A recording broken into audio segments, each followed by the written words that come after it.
Escravo precisa de reconhecimento, caramba! Ao contrário de vocês, a minha Bíblia não tem apenas uma página. E aí eu cruzo os meus braços e espero essa turminha aí do oba-oba vir me contraditar. Olá, meus irmãos, eu sou o PH Pereira, do canal Teologizando, ok? De antemão, não esqueça de verificar a sua inscrição e também deixar o seu like, porque isso nos ajuda bastante. Meus irmãos, isso é algo difícil para mim, ficar pedido sempre, mas isso ajuda a manter o nosso canal de pé e também a divulgá-lo um pouquinho mais, tá bom, meus senhores? Meus irmãos, eu creio que o assunto proposto no vídeo, ele é bem interessante, por que não dizer até mesmo curioso, né?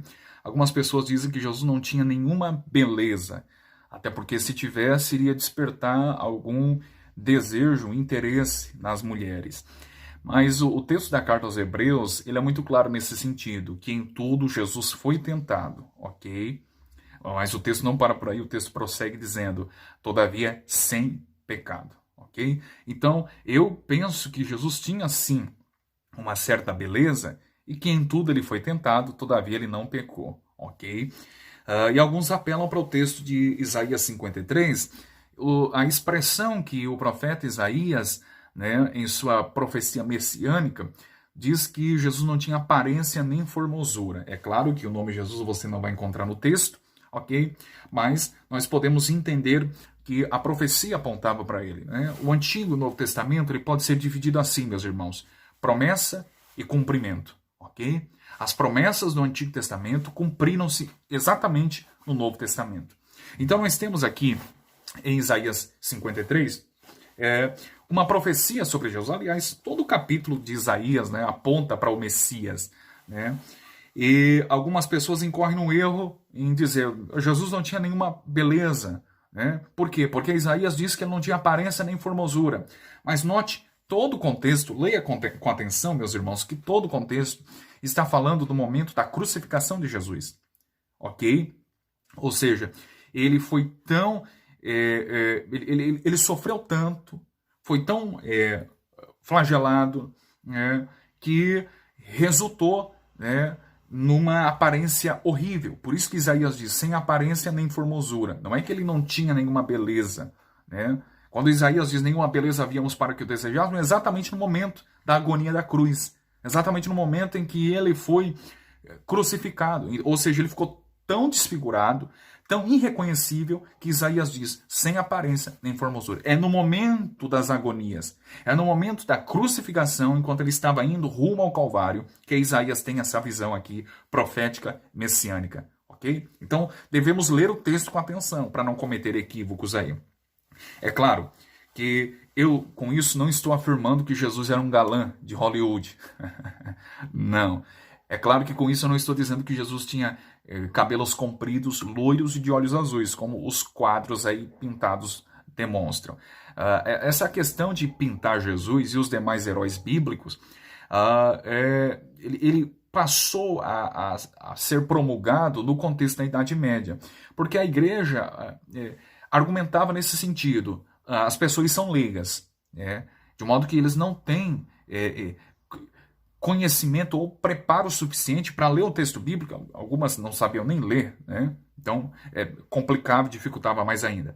Então eles dizem o seguinte, a igreja da época, na Idade Média, eles são leigos, não sabem ler. E como é que eles vão entender a mensagem bíblica? De forma oral, vai dificultar. Então o que nós vamos fazer? Nós vamos pintar, vamos trazer representações artísticas. E é por isso que surgem aí as imagens, né? É por isso que surgem aí os quadros pintados. Por quê? Porque nesse contexto surgiu para fins didáticos. Não para adoração e para culto, mas sim para fins didáticos.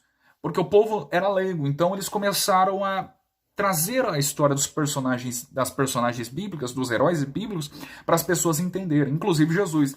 E aí surge Jesus aí, né, de cabelos longos, loiros, de olhos azuis, que é fruto da imaginação do homem, até porque a Bíblia é silente nesse sentido. O que nós temos sobre Jesus na Bíblia? Nós temos, por exemplo, uma profecia de Isaías, capítulo 50, verso número 6, que Jesus tinha barba. Isso era natural entre judeus, né? Jesus era judeu, e a barba para um judeu era símbolo de varonilidade. Okay? Inclusive cita Arão, melhor dizendo, no Salmo 133, que é a barba de Arão, né? Para um judeu, a barba era símbolo de varonilidade. Enquanto em outras culturas, como por exemplo a cultura egípcia, os egípcios eram totalmente avessos a pelos no corpo, né? Por isso que geralmente eram rapados, né? Então eles tinham até um deus protetor lá, o deus que protegia contra a praga dos piolhos e assim por diante.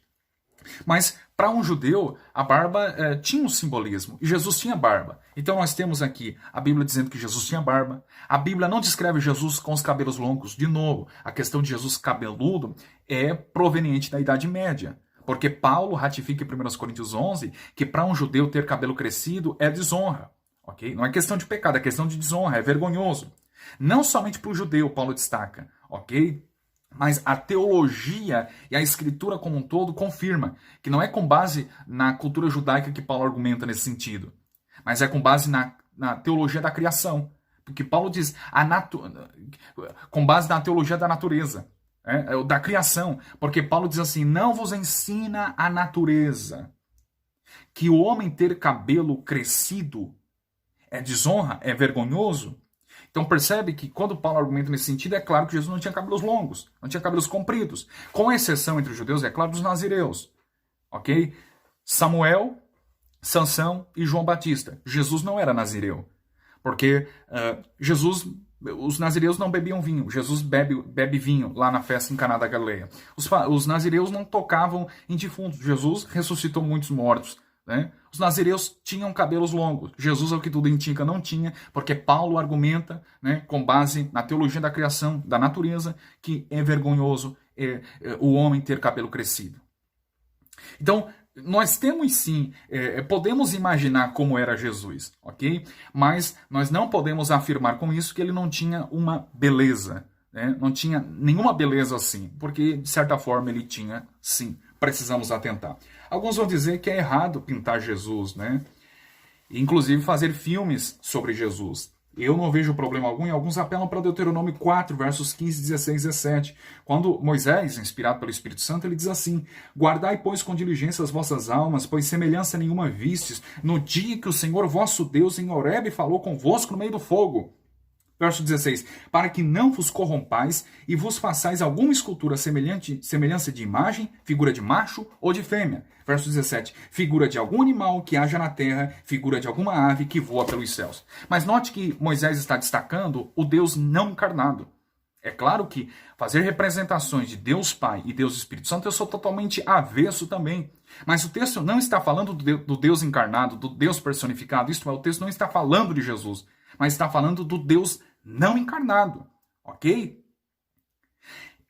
A Escritura não mostra como é a descrição física de Jesus. Tudo que nós temos é resultado e fruto da nossa imaginação humana.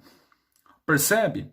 Mas não vejo problema nenhum representar Jesus, até porque Jesus foi uma figura, uma personagem histórica. Qual é o problema? Eu não vejo problema nenhum. Então Deuteronômio 4 não está destacando Jesus, mas sim o Deus não encarnado. Ok, meus irmãos? Eu espero ter ajudado. Não esqueça de deixar o seu like. Abraço.